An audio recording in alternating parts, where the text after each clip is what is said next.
noches, bienvenidos a otra emisión del Juego Limpio, que va a tener en el comienzo, como venimos haciéndolo a lo largo del año, un debate acerca de la situación socioeconómica del país, porque efectivamente esto es lo que requiere hoy esta realidad compleja, difícil, heterogénea, incierta. Así que vamos a estar con representantes del arco político, escuchándolos a propósito de lo que representa el presente y el desafío futuro de la Argentina. Después, sobre el tema económico específicamente, vamos a hablar con el doctor Guillermo Nilsen, un hombre a quien siempre consultamos porque todo lo que ha pronosticado se ha cumplido. Es un hombre de una visión profesional técnica indiscutible sobre los aspectos de la economía que hoy nos preocupan. Y luego estaremos con el doctor Barahona Quintaín, el presidente de la Asociación Argentina de Fiscales, porque el episodio del fiscal Fernando Cartaseña sin duda tiene una connotación indiscutible, más allá de todas las, yo diría, idas y vueltas y hasta sospechas que hay sobre el fiscal, sus conductas y demás. Tiene sí un significado indiscutible. La agresión, como existió, es algo absolutamente inaceptable en la vida institucional de la Argentina, y esto es lo que representa el ataque a un fiscal. Y antes de ir al debate, y por supuesto hablando de los muchos temas que marcan la realidad, no quiero dejar pasar dar la opinión, ya la vengo dando desde la mañana a propósito de este fallo de la Corte Suprema de Justicia de la Nación, fallo dividido que ha consagrado el 2 por 1 para un condenado por secuestro, torturas y desaparición y asesinato de personas. Ha sido un fallo sorpresivo y es malo. Absolutamente malo. Representa un retroceso en lo que la Argentina sí consagró como producto de la lucha de muchos, más allá de las politizaciones que pudo haber tenido durante el kirchnerismo, que es la de terminar con la impunidad. Y los delitos de lesa humanidad son imprescriptibles e indiscutiblemente quedan por fuera de toda esta posibilidad de mejoras que dan casos como el 2 por 1, que paradojalmente al principio se utilizó para, de alguna manera, beneficiar y atemperar los males sobre todos aquellos que estaban detenidos ilegalmente. Este fallo de la Corte es sorpresivo y es malo.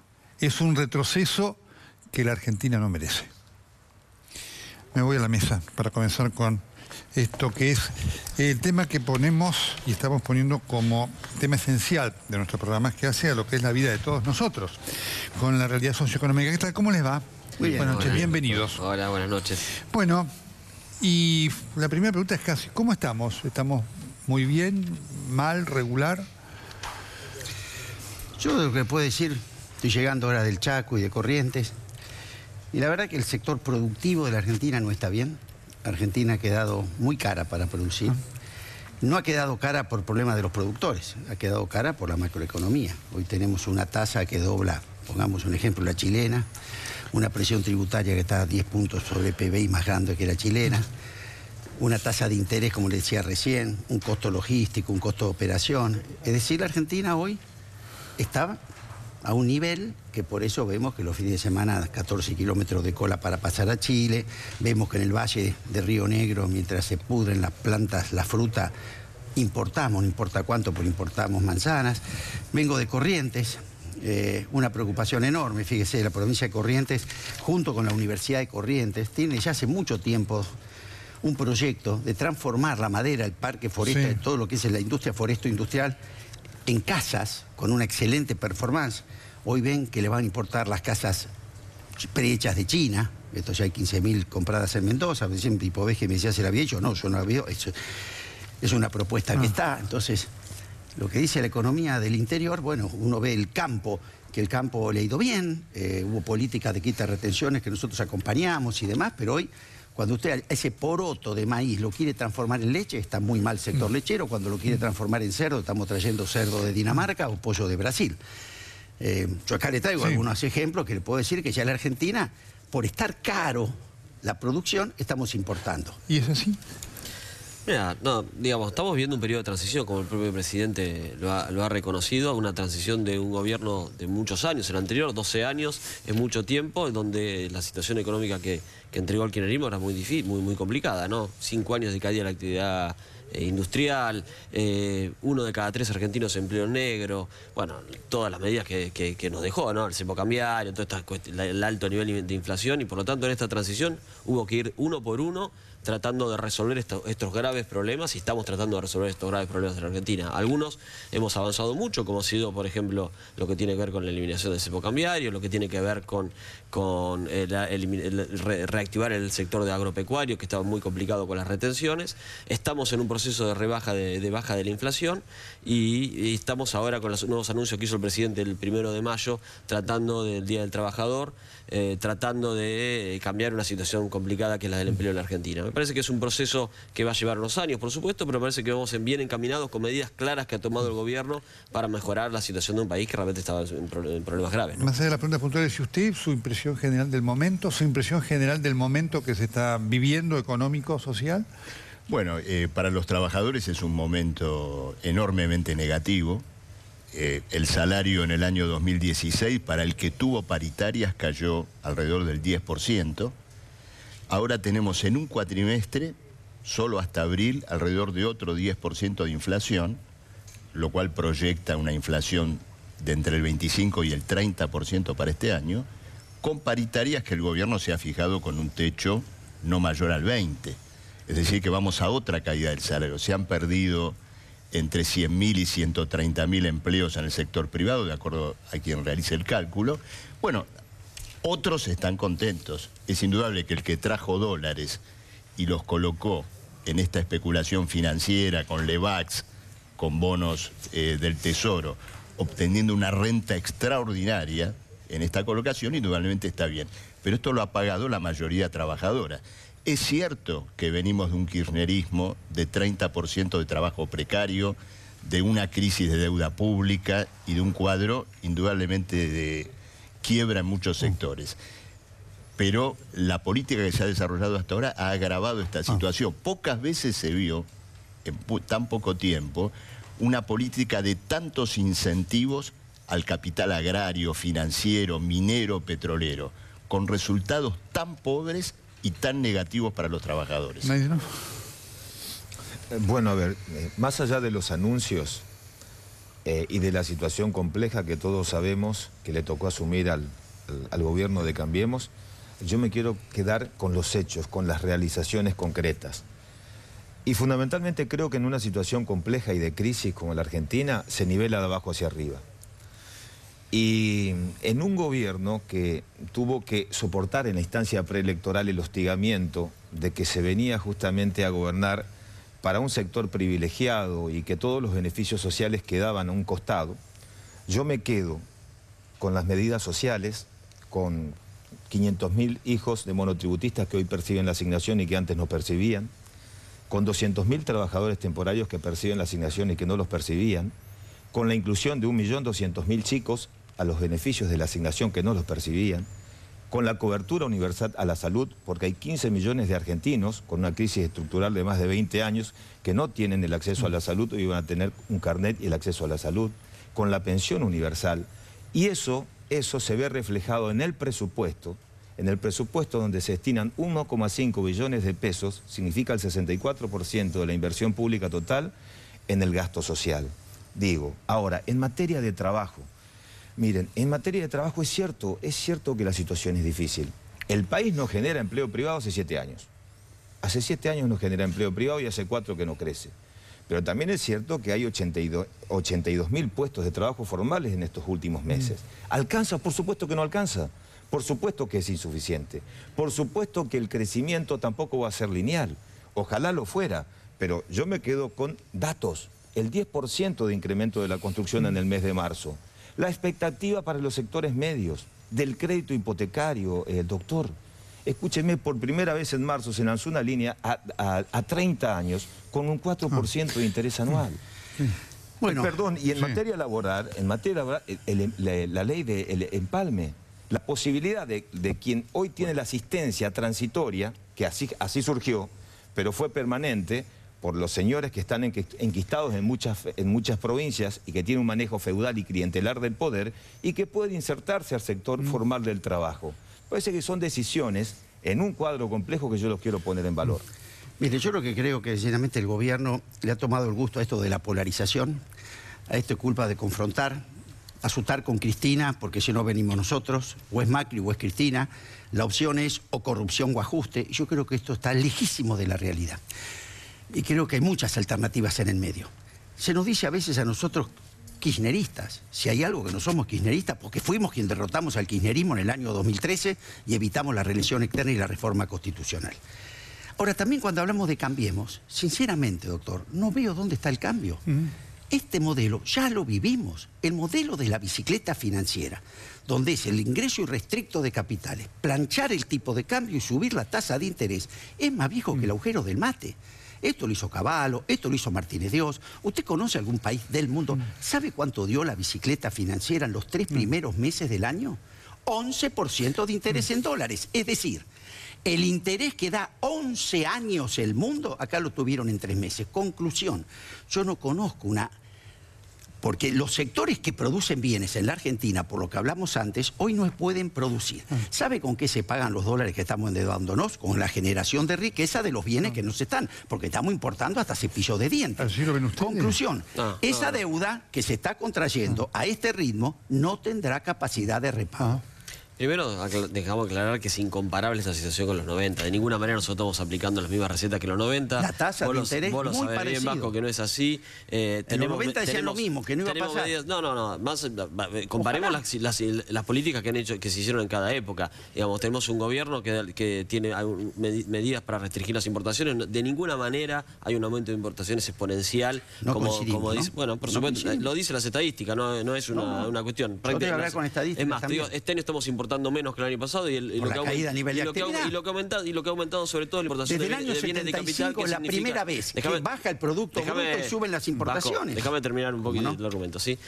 Por el otro lado, hemos implementado medidas de política industrial, como la ley PYME, la ley autopartista, muchas acompañadas por el bloque del Frente Renovador, y por supuesto que claramente que tenemos que seguir reactivando el sector. Por eso estamos firmando acuerdos sectoriales con diferentes sectores. Firmamos el acuerdo sectorial de la construcción, donde participan no solamente los empresarios y el gobierno, sino también el sector sindical, también el acuerdo sectorial de automotriz, ahora se está anunciando el de motos, todas medidas para justamente promover mayor empleo, mayor trabajo y mayor desarrollo de la industria.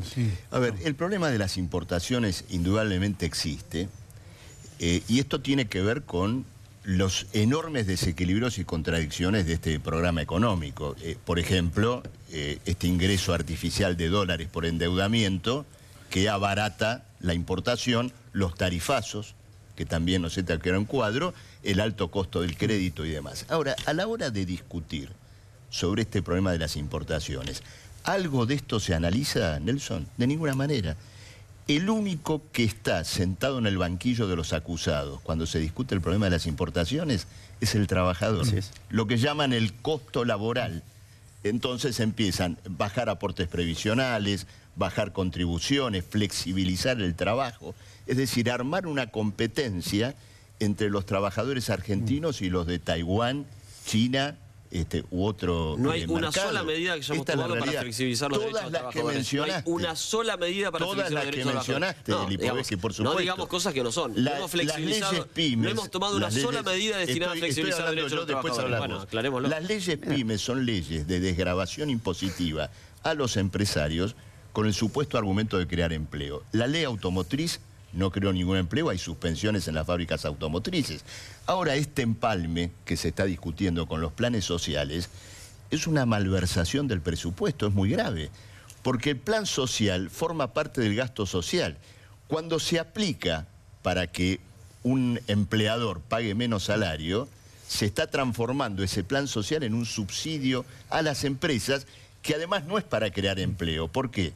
Porque con un 40% de capacidad ociosa, los empresarios van a usar ese plan para sustituir trabajadores con convenio, con antigüedad, con salario, por trabajadores precarizados. Esta es la realidad. Ahora, lo único que quiero decir es que este programa general de precarización, de colocar al trabajador en el banquillo, no fue un atributo solo del PRO durante este año. Acá gobernó una coalición no declarada. Es cierto, en este punto le doy la razón a Lipovetsky. El Frente Renovador votó leyes fundamentales que permitieron este esquema económico. Sí, primero, no hay precarización, al contrario, yo creo que el empalme es una muy buena decisión política. En primer lugar, creo que puede ser el primer paso para salir de la transitoriedad, supuestamente, de la asistencia del Estado al empleo formal. Y en el mientras tanto, el Estado se hace cargo. Es decir, esta idea de tirar trabajadores por la ventana me parece que es una buena decisión de sostener y bancar en un momento complejo. Al contrario, yo soy de los que creen, cuando algunos ponen la mirada en la cuestión del gasto público o en el incremento del déficit, todo lo que se tenga que hacer para contener desde lo social hay que hacerlo, porque hay que contener de abajo hacia arriba. En segundo lugar, con respecto, algo muy cortito, no, se importa mucho menos que 25% menos que en el 2013, 14,7% que en 2014 y 7% menos que en el último año. Pero me quiero quedar con el tema de la polarización. En realidad, el gobierno no apuesta a la polarización. Hay un tema que está... Yo estoy convencido que sí. Bueno, hay un tema que está latente y que está en el seno de la sociedad. Hay una decisión, un liderazgo político, nos puede o no gustar, de Cristina Fernández de Kirchner, que te marca de alguna manera la agenda. Hay algunos sectores que desde la política apuestan a cuanto peor mejor, y la sociedad es la que va a tener que tomar el camino de profundizar, pero en serio, este cambio cultural, porque el cambio va mucho más allá de un cambio de gobierno, ¿eh? Esta mesa, recuperar el debate, que antes estaba cercenado. A ver, recuperar el federalismo. 24 gobernadores que recuperaron el 15% de los fondos de la coparticipación, cuanto antes era imposible. O sea, hay tantos cambios que se lograron, que lógicamente que lo económico, o fundamentalmente el apremio económico, tapa todo, que me parece a mí que la polarización no está en nosotros, es la sociedad la que te marca la tendencia. Yo creo lo contrario, le voy a explicar. Coincido en lo que dice, que nosotros consideramos como Frente Renovador, somos parte de la nueva política. ¿Qué es la nueva política? Querer negar al adversario, pero con una propuesta superadora y no buscando la destrucción, como han buscado algunos espacios políticos. Por eso que hemos acompañado las leyes que había que acompañar, por eso que acompañamos al presidente Kirchner, otra vez, vengo mal con los tiempos, al presidente Davos cuando había que ir, todo lo que teníamos que hacer. Ahora, fíjese que hay siempre lo he dicho con él, hay un congreso que yo estoy orgulloso de haber pertenecer, claro, donde ha debatido, donde ha sacado las leyes. No me quiero acordar del congreso que integré años atrás, donde fue la frustración más grande de mi vida.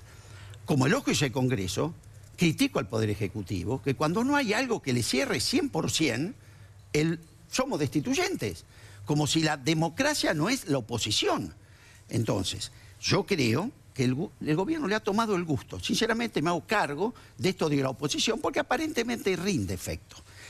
Parece que cambiamos a la CLO, ¿se acuerda? Por Durán Barba. Parece que ahora manejan la política y dicen vamos a confrontar. Lo cual a mí me parece una medida realmente delicada. Porque aumentando una grieta, después hay que seguir gobernando. Y las inversiones no llegan con grieta, ¿eh? Entonces, yo cuando definía populismo, ¿sabe qué es para mí populismo? Aquel, entre otras cosas, aquel que subordina al corto plazo al largo plazo. Y yo creo que hoy el gobierno está haciendo populismo político. Está subordinando porque le sirve la grieta para las elecciones y no viendo las consecuencias que se va a pagar la Argentina, porque la crisis de la Argentina hoy estructural difícil. Hoy la Argentina tiene 7% de déficit fiscal sobre PBI y una récord de presión tributaria. Eso no sale un gobierno solo, sale con un acuerdo, como dijiste vos, sale con un acuerdo de largo plazo.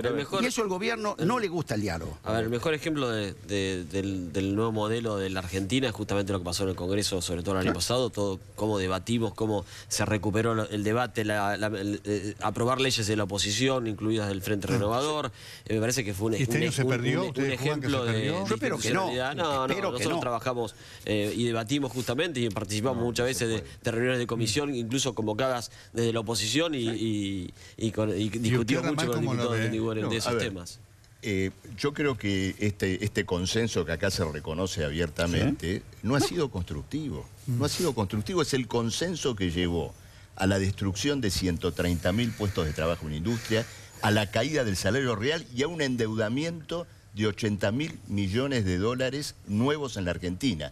No vimos a Sergio Massa yendo a las audiencias públicas contra el tarifazo, por ejemplo. Ahora, ocurre lo siguiente, dejemos por un momento las estadísticas, lo que pasa en el Congreso, miremos un poco la calle, Nelson. Acá hubo un pronunciamiento muy claro, en el mes de marzo, 1 millón de personas participaron de marchas, movilizaciones y huelgas. Los docentes, los gráficos de AGR Clarín, trabajadores de diversas fábricas que han salido a defender el derecho al trabajo. Esta es la realidad de un país que está marcando otra posible polarización entre los que viven de su trabajo y los partidos que han llevado adelante este ajuste. El Frente de Izquierda va a luchar en estas elecciones para expresar esa polarización real, es decir, esos trabajadores que en las fábricas, en las calles, en sus escuelas, están peleando por defender el salario, el derecho al trabajo, todo lo cual está amenazado por esta suerte de coalición no declarada y de hecho que funciona en el país. La peor de las polarizaciones, creo, y la que tenemos que evitar es la que decía Ramal. Esta idea de los sectores que tienen la suerte de tener trabajo y que puedan ver en aquel argentino que tiene un plan social como una especie de parásito. No, perdón, de alguna ese manera está con los que trabajan, bueno, es con el banquero la polarización. Esa polarización se deja de lado tomando decisiones como, por ejemplo, la ley de empalme o la decisión de incluir parcialmente en una situación compleja. Ahora, sinceramente, yo celebro los acuerdos, ¿eh? Si usted, doctor, me pregunta qué es lo que está pendiente, quizás institucionalizar esa vía de concertación parlamentaria que se plasmó y que posibilitó que un gobierno que no tiene mayorías en el Parlamento lograra la aprobación de leyes que estoy absolutamente convencido que en la Argentina, con una visión de mediano y largo plazo, van a ser muy útiles. Para aquel que, por supuesto, aquel que está identificado y lo ve las cosas bien, para aquel que hoy está realmente con la dificultad de llegar a fin de mes y de no saber qué pasa el mes que viene, ¿cuál es la visión de ustedes en cuanto a qué futuro viene? Porque hoy esto es una realidad que afecta a mucha gente, lamentablemente. Nosotros tenemos dos visiones. Una de largo plazo, para nosotros el modelo no funciona. Este modelo es un modelo que cierra, no agregando valor, se lo puedo demostrar. Es un modelo que si triunfaría, es decir, veamos a China, el presidente va a ir a China. ¿Qué vamos a consolidar un modelo donde el 90% de lo que le mandamos a China es poroto de soja y el 90% de lo que recibimos de China es trabajo chino? Si vamos a ese modelo, tenemos que decir que Argentina cierra exportando 20 millones de argentinos o reconociendo que vamos a ser un país que vamos a competir por salarios bajos. No es lo que nosotros compartimos. Y hoy lo que falta en la agenda, y nosotros queremos ponerla, es la agenda del crecimiento. No solamente como Argentina gasta menos, sino como factura el doble. ¿Podemos facturar el doble? No cabe duda. Hoy, el complejo agroalimentario argentino exporta a razón de $350 la tonelada. En el mundo, este sector exporta exactamente por el doble. Ahora, y permítame ahora que le explique qué es esto. Esto es una caja negra que yo pongo que negra porque es la que tienen los aviones. ¿Vio? Cuando registran el problema que va a haber. Si Argentina, y traje algunas cosas para no tener... Hoy está importando de Gran Bretaña, perdón, de Brasil, pasta de dientes, está trayendo de Francia lápices de colores, está trayendo los filtros para café de Alemania, estamos trayendo caldo de gallina. La gallina es argentina, de Brasil. Los elementos de pollo, espirales para mosquitos de Indonesia. Tengo ya para el final. ¿Esto es así, digamos, esto es así? No es así, ya dijimos. Realmente acá las tenés. A ver. No todos los productos se producen en Argentina y por Pero supuesto si a vos te da hay plata muchos de para ellos que no se traer producen. uno, Igual, es porque déjame es más barato producirlo Déjame aclarar acá, algo que había quedado pero no pendiente nieguen hoy. una realidad, Déjame aclarar porque una cosa. entonces se van a equivocar en el Déjame modelo. aclarar una cosa que quedó pendiente. El modelo del empalme no implica sustitución de un empleado por otro, de un empleado por otro, de ninguna manera. ¿Dónde dice que no? Eso en el proyecto, por supuesto. Esto está... el objetivo del proyecto es crear empleo nuevo, generar nuevo empleo. No es sustituir un empleo precarizado, un empleo formal por un empleo precarizado. Si la de ninguna economía manera. no crece, Esta es la clave. es como abanicar un cadáver. Y nuestra obsesión, no crece la economía y no obsesión del agrega valor la presidente economía. es abrir los mercados. Por eso viajó a Estados Unidos y logró un logro histórico que fue el ingreso de los limones en Estados Unidos y ahora va a viajar a China para lograr colocar los productos argentinos en China. Esa es la obsesión del presidente. No hay una Cuando vos política. salís al mundo, dejando lo primero hacia que otro tenés lado. que tener es un proyecto de cómo Por te vas a supuesto, integrar al mundo. parte No está el proyecto. de ese Yo te proyecto pregunto, es abrir ¿cuál los es? mercados a Vender las por otro exportaciones lado. argentinas. No, seguramente que no. Yo te pregunto Hay que lo vender- siguiente. la gorra hasta de los guardas. hay que vender productos No es. hay que ver con valor agregado, por perdón, supuesto. Yo Sí, te perdón. pregunto lo siguiente, abrir mercados, a ver qué pasa con la energía y el mercado gasífero.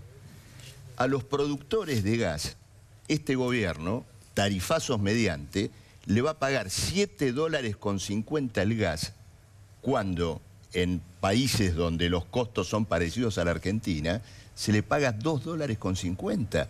Eso es un proteccionismo y un estatismo, paradójicamente, furioso, en favor de los monopolios petroleros. Bueno, vos sabés cuánto se iba en importación de energía del gobierno anterior. Miles de millones de dólares. Por eso, miles de millones de dólares que perdieron los argentinos importando combustible de afuera. Yo no te voy a defender el vaciamiento energético del kirchnerismo, pero ustedes lo han reemplazado con un impuesto confiscatorio a la población que ha transformado, ¿no es cierto?, al consumo de gas en una verdadera carga sobre los hogares. Una sola cosa.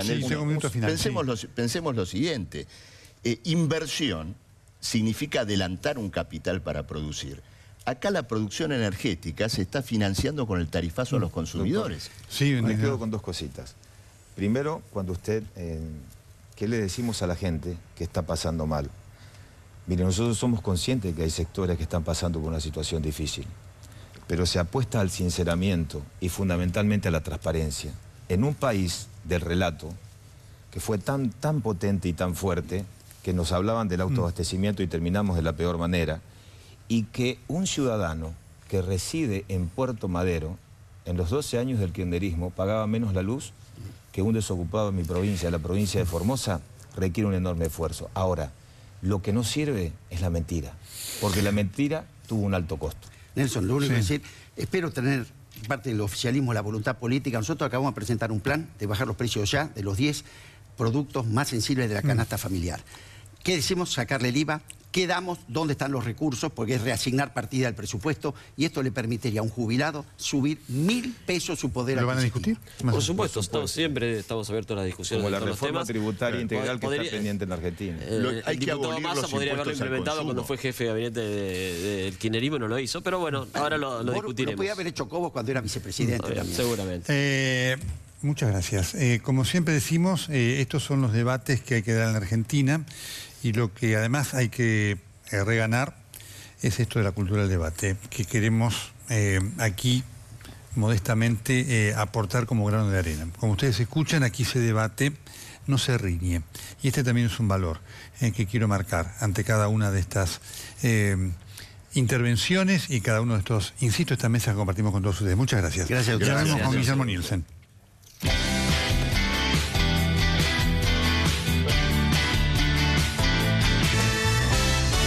Bueno, el doctor Guillermo Nielsen es alguien a quien consultamos habitualmente y lo hacemos obviamente por el respeto que han generado sus apreciaciones y predicciones que se han cumplido prácticamente todas. ¿Cómo le va?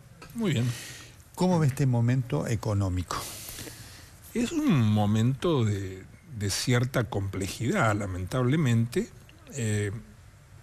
Me gustaría que las cosas estuviesen mucho mejor en lo económico, pero no podemos desconocer que el gobierno entró con un error de diagnóstico en cuanto a lo económico. Hubo una serie de errores que se están pagando.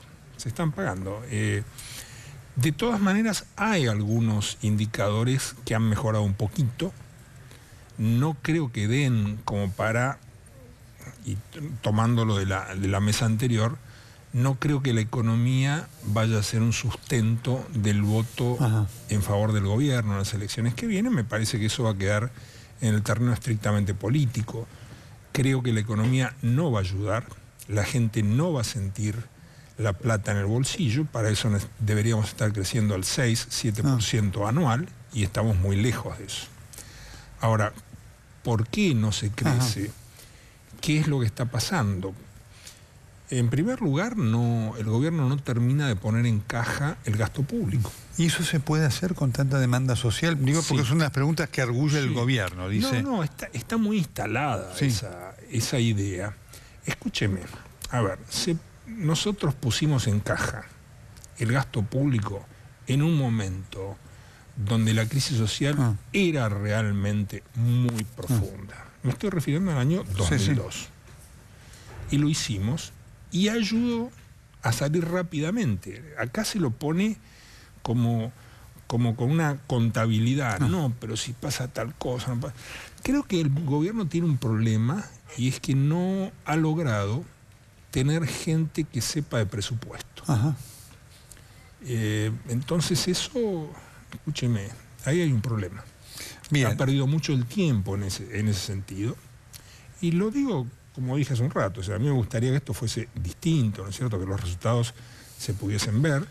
Me parece que en esta conducción de la política económica, la Argentina se está jugando mucho más que si crece al 3 o al 5. O sea, creo que políticamente las consecuencias de todo esto son muy, muy fuertes. En este marco de lo macro, el televidente dice, bueno, ¿qué va a pasar con lo que hace a mi bolsillo, no mi salario primero, con la inflación? Mira, el gran desafío es bajar hacerle un knockout a la inflación. Ahí se trabajó, yo diría que muy bien el año pasado en condiciones extremadamente adversas. Hubo que poner en caja un exceso monetario que vino del desmanejo monetario del gobierno anterior, donde nadie creía que el dinero, la creación de moneda por parte del Banco Central tenía que ver con la inflación. Y la frutilla del postre fue la apuesta por el dólar futuro, que fue realmente muy negativa. Y eso el central la manejó muy bien. ¿Qué es lo que pasa? Si el central hubiese estado ayudado por un gobierno que fiscalmente pone las cosas en orden, obviamente los resultados antiinflacionarios estarían mucho más a la vista de lo que están ahora. A la vez también hay que entenderlo al gobierno. El gobierno está pretendiendo hacer todo a la vez. Todo. Entonces usted ve las rutas, hay cosas que no se ven pero que se están haciendo que son muy importantes, las obras de hidráulica. Sí, claro. O sea, el gobierno trata de pelear en todos los frentes con una cosa electoralista muy negativa, a la cual yo lo considero que es el primer problema estructural que tenemos. Acá tenemos problemas que vienen desde el punto de vista de las instituciones y tenemos una constitución totalmente inadaptada a las necesidades de la economía. Como así también tenemos un conjunto de normas que se han ido acumulando a través del tiempo que llevan a la situación actual, donde la productividad global de la economía argentina es bajísima. Es baja. Bajísima. Entonces, ahí tiene los problemas. Usted, con esta productividad tan baja, abre un poquito a la economía y se le arma lío. Todo es más barato lo que viene de afuera. Todo lo de afuera es más barato. Es impactante, ¿no? Bueno, pero ahí hay otra cosa que está jugando y lamentablemente están ligadas. O sea, la economía es como un organismo. Sí, sí, todo está correlacionado, claro. Todo interrelacionado. Hay causas y hay efectos. Acá tenemos un déficit fiscal muy grande que está siendo financiado con colocaciones de deuda en el exterior. Y no solo el gobierno nacional, las provincias el año pasado colocaron 10.000 millones de dólares. El presidente dijo, es un déficit insostenible. Es insostenible, pero eso es lo que está tirando el dólar abajo. Entonces, eso más el blanqueo, más los dólares de la cosecha, que son los únicos genuinos en toda esta historia, llevan a que la situación de, por ejemplo, las economías regionales sea prácticamente desesperante. Desesperante. Desesperante. Aquí hay valles que se dedican, por ejemplo, a la olivicultura, que hacen aceitunas y hacen aceite de oliva, que están en una situación realmente desesperante. ¿Por qué? Porque no le dan los costos, porque no pueden competir con España en el mercado de Sao Paulo. Que obviamente esto tiene que ver con un desafío para la Argentina, no solamente para el gobierno, que es la creación de fuentes de trabajo, ¿no es cierto? Sin duda. Que hoy es uno de los reclamos. Ahí vamos a otra cosa que la escuché también en el bloque anterior y me parece muy buena. Esto no es un problema de este gobierno. El gobierno obviamente tiene responsabilidades porque está gestionando y gestiona algunas cosas bien, otras cosas no las gestiona bien. Este es un problema de Estado. De Estado. Los maestros son un problema de Estado. No importa quién hubiese sido el presidente, teníamos ese problema. Y tenemos el estatuto del docente que da lugar a degenerar lo que debía ser un marco regulatorio adecuado a que el país mantenga una educación de excelencia, una educación en la tradición sarmientina de excelencia, y resulta que es un despilfarro, que hay 3 maestros por curso, a veces 4 incluso. En fin, estas cosas no las puede solucionar ni Cambiemos con una minoría parlamentaria. Estos son tareas de Estado, donde hay que buscar las coincidencias, hay que buscar el pacto de la Moncloa. A mí me entristece ver que desde el punto de vista de la acción parlamentaria, este va a ser un año prácticamente desperdiciado. No, por supuesto. Ahora que es muy importante, dicho por un economista, ¿no es cierto? Porque a veces uno espera que el economista hable de cifras y números y habla de lo que está en la raíz del problema político, ¿no es cierto? Estoy más preocupado porque hay una raíz institucional muy fuerte. Tenemos una Constitución Nacional, la ley de leyes, inadaptada.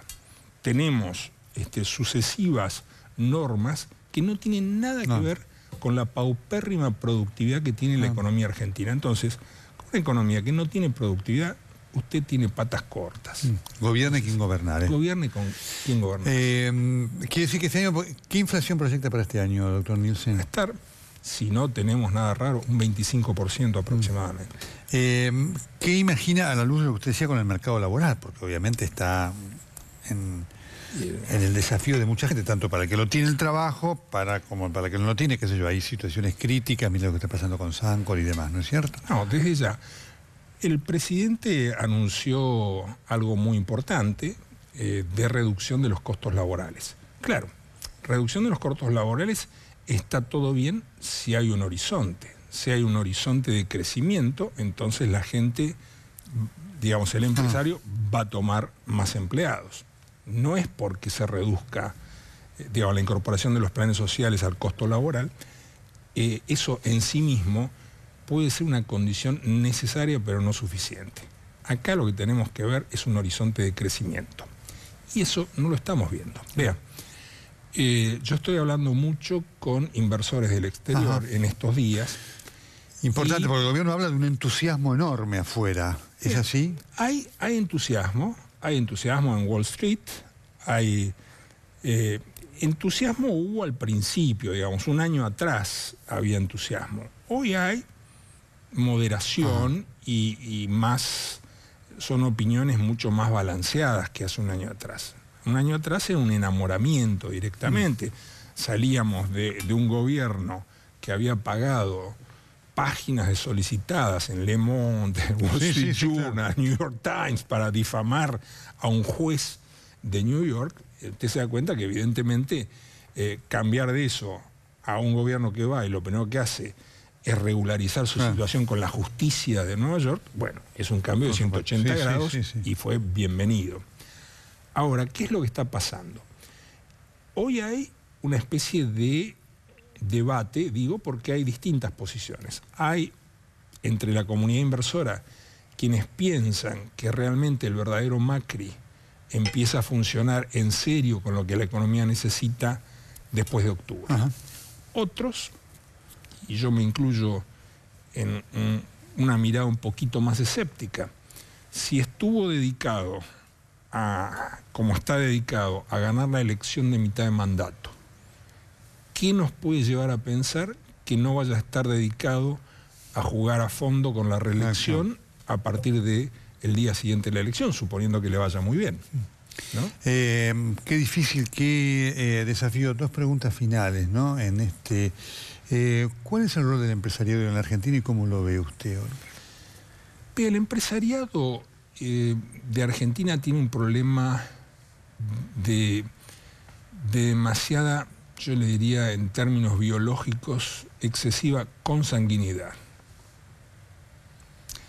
Fíjese, como el país no ha crecido, no ha dado oportunidades, si usted hace un corte de los principales empresarios 30 años atrás, 20 y 10 años atrás, verá que no hay cambios. Claro. Y en realidad, un país que crece, un país dinámico, necesita tener nuevos líderes empresariales todo el tiempo. No está mal tener los grandes líderes empresariales, que algunos han hecho un trabajo excepcional. Pero ¿qué pasa? Hoy deberíamos ver una foto muy distinta de la de hace 10 años atrás. Y no es así, no es así. No hay figuras empresariales nuevas. Y no las hay porque la Argentina no ofreció oportunidades empresariales significativas en esta última década, por ejemplo. la última, porque por supuesto hay hay un presente y viene un futuro con desafíos para los mercados laborales, de lo que representa la tecnología, que es un tema brutal, sí. ¿No es cierto?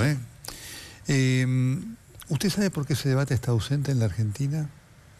Porque estamos todo el tiempo mirándonos el ombligo. En Argentina estamos debatiendo cosas muy, muy menores, lamentablemente, cuando acá la única forma de mirar esto es oxigenándose, viendo lo que pasa afuera, viendo los debates que reflejan los principales medios económicos del mundo, que son realmente profundos. Acá no hay un debate en serio de los temas que hacen a la frontera del conocimiento. Usted alude, entiendo, corríjame en todo caso, todo el tema de robotización. Sí, claro, por supuesto, de lo que viene. De una sofisticación de la robotización, donde empieza a haber lo que se llama inshoring, o sea, ciertos trabajos que antes iban a China, hoy, gracias a la robotización, Adidas hace zapatillas de último modelo, llamémosle, en Alemania. Acaba de aparecer una periodista robot que es fenomenal, así que por supuesto es el gran tema. Sí, pero no lo estamos discutiendo en serio. Fíjese, está lleno de ejemplos. El mundo funciona de otra manera. Tantos argentinos que van a Miami, tantos que van, esos aviones que van y vienen llenos, todos alquilan auto, ninguno se para en una casilla de peaje a pagar el peaje. Es automático, es una lectura de... La patente y la inscripción, sí. Uno ya lo paga al momento de alquilar el auto, ¿no es cierto? Entonces no tiene que hacer cola, no tiene que tener los bocinazos, etc. Bueno, eso es una parte pequeña, de los problemas de infraestructura que yo veo que el gobierno está tratando de solucionarlo. Pero a la vez, yo invito a que cualquiera se acerque, pase Retiro y se meta en la zona de camiones y va a ver que el hecho de que las góndolas del supermercado tengan de todo es una especie de milagro, porque la infraestructura argentina es deplorable. Y el gobierno en eso está tomando una actitud fuerte. Doctor Nielsen, como siempre, muchas gracias. A usted. Cuando vengamos, estamos con el caso del fiscal Fernando Casastagne y, por supuesto, lo que significa esto para la justicia, pilar de la República. El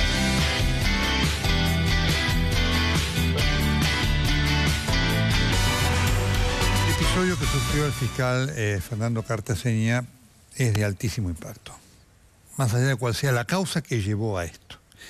Y por eso, para el cierre, lo convocamos al doctor Marcelo Barona Quintián, que es el presidente de la Asociación Argentina de Fiscales, porque... ¿Qué tal, doctor? ¿Cómo le va? ¿Cómo le va, Nelson? Quiero una reflexión suya en estos minutos que nos quedan sobre qué significa esto que hemos visto de una justicia en donde alguien puede entrar a un despacho de un fiscal y si quiere matarlo. Mire, en principio pone, más allá de lo que haya sido el hecho, que está siendo investigado por una fiscal muy profesional y que todos tenemos fe en que esto se esclarezca bastante bien. De eso no voy a emitir opinión. No, por supuesto. Lo cierto es que resaltó una situación de falta de seguridad en los edificios y en los movimientos de fiscales, colaboradores y familiares, que viene siendo deteriorado desde hace muchos años, desde la gobernación de Daniel Scioli, cuando se empezó a retirar las plantas de policías para llevarlos al servicio de calle.